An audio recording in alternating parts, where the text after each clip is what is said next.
आकाशवाणी लखनऊ से प्रस्तुत है प्रादेशिक समाचार।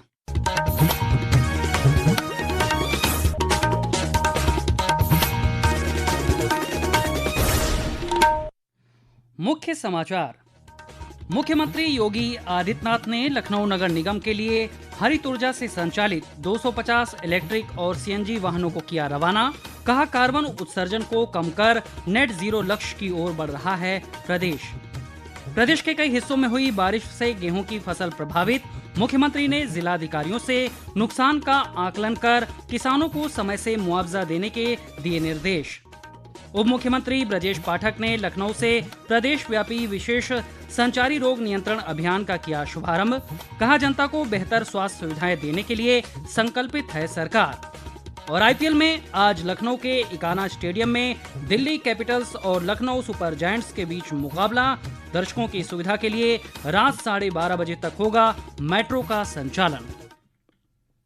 नमस्कार, प्रदेश के समाचारों के साथ मैं शैलेंद्र और अब समाचार विस्तार से।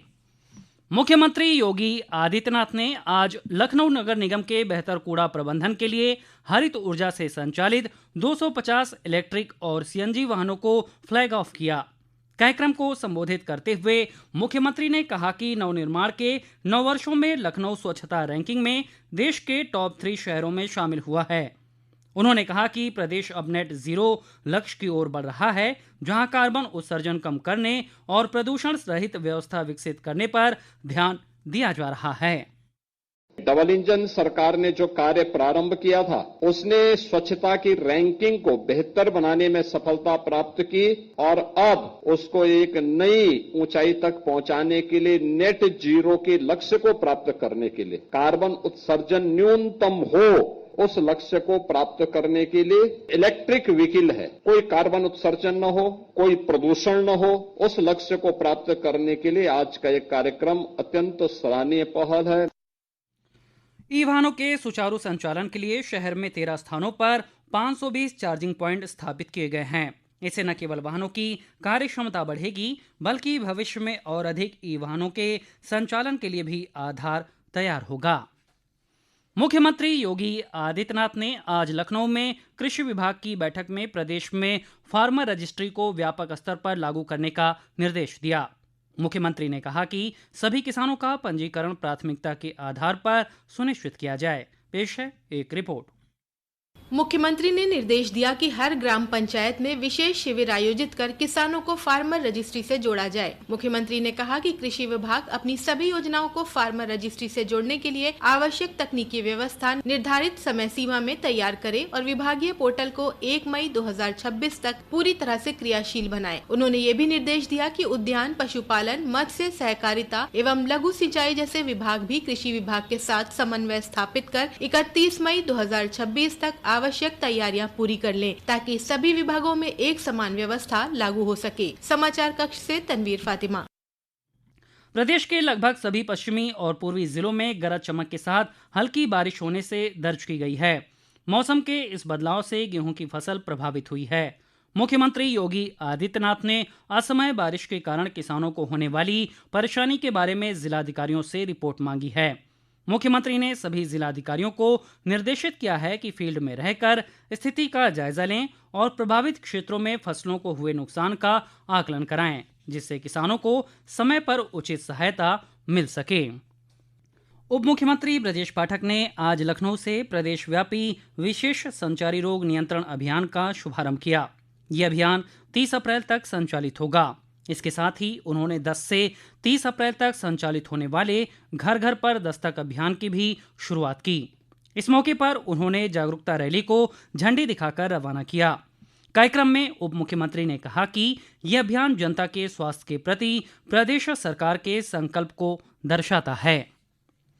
देश में जनगणना 2027 का पहला चरण आज से शुरू हो गया है। पहली बार डिजिटल रूप से आयोजित इस जनगणना में स्वगणना का विकल्प भी उपलब्ध है। स्वगणना एक सुरक्षित वेब आधारित सुविधा है, जिसके माध्यम से घर घर सर्वेक्षण से पहले 16 भाषाओं में अपनी जानकारी ऑनलाइन दर्ज कराई जा सकती है। उत्तर प्रदेश में जनगणना का पहला चरण 22 मई से शुरू होगा और इससे 15 दिन पहले 7 मई से स्वगणना की सुविधा उपलब्ध होगी। देश के महारजिस्ट्रार और जनगणना आयुक्त मृत्युंजय कुमार नारायण ने कहा कि डिजिटल जनगणना प्रक्रिया को गति देगी। डिजिटल में सबसे पहला फायदा तो यह है कि आंकड़े ज़्यादा शुद्ध तरीके से संग्रहित होंगे। जो फिजिकल आंकड़े इकट्ठा करते हैं उनको डिजिटाइज करने में त्रुटियों की संभावना रहती है। जनगणना के आंकड़े हैं उनका प्रकाशन शीघ्रता से संपन्न हो सकेगा। यूपी बोर्ड ने 10वीं और 12वीं के छात्रों की कॉपियों की जांच की अंतिम तिथि 1 अप्रैल से बढ़ाकर 4 अप्रैल 2026 कर दी है। बोर्ड के अनुसार ईद और रामनवमी की छुट्टियों के कारण कई केंद्रों पर कॉपियों की जांच का काम बाधित रहा, जिससे तय समय में जांच पूरी नहीं हो सकी। यूपी बोर्ड ने सभी मूल्यांकन केंद्रों से 5 अप्रैल तक सभी कॉपियों को जांच के बाद संबंधित कार्यालय में जमा कराने को कहा है। पश्चिम एशिया में चल रहे संघर्ष के मद्देनजर तेल विपणन कंपनियों ने महानगरों में व्यावसायिक एलपीजी सिलेंडरों की कीमतों में 195 रुपये 50 पैसे की वृद्धि की है। व्यावसायिक एलपीजी सिलेंडर की संशोधित कीमत आज से लागू हो गई है। वहीं घरेलू एलपीजी सिलेंडरों की कीमतों में कोई बदलाव नहीं हुआ है। पेट्रोलियम और प्राकृतिक गैस मंत्रालय ने सोशल मीडिया पोस्ट में कहा कि वाणिज्यिक सिलेंडर की कीमतों में वृद्धि सऊदी अनुबंध मूल्य में 44% की वृद्धि के कारण हुई है। ये समाचार आप आकाशवाणी लखनऊ से सुन रहे हैं। ताज़ा समाचार जानने के लिए आप हमारी वेबसाइट newsonair.gov.in पर लॉगिन कर सकते हैं। इसके साथ ही आप प्रादेशिक समाचारों का ये बुलेटिन हमारे YouTube channel news on AIR Lucknow पर भी सुन सकते हैं। नए वित्त वर्ष के पहले दिन आज से आयकर अधिनियम 2025 लागू हो गया है। पेश है एक रिपोर्ट। नए वित्त वर्ष के पहले दिन आज आयकर अधिनियम 2025 ने 6 दशक से भी अधिक पुराने आयकर अधिनियम 1961 का स्थान ले लिया है। इसे पुराने प्रावधानों को हटाकर जटिल नियमों को सुव्यवस्थित करके और करदाताओं के लिए अनुपालन को अधिक सरल बनाकर आसान बनाने के उद्देश्य से तैयार किया गया है। भारतीय रिजर्व बैंक के निर्देशानुसार देश में सभी डिजिटल भुगतान लेन देन के लिए 2 फैक्टर ऑथेंटिकेशन के मानदंडों को पूरा करना आज से अनिवार्य हो गया है। वित्तीय वर्ष 2026-27 के लिए फास्टैग वार्षिक पास का संशोधित शुल्क भी आज से लागू हो गया है। अनुपम मिश्र के साथ अंकित कुमार, आकाशवाणी समाचार, दिल्ली।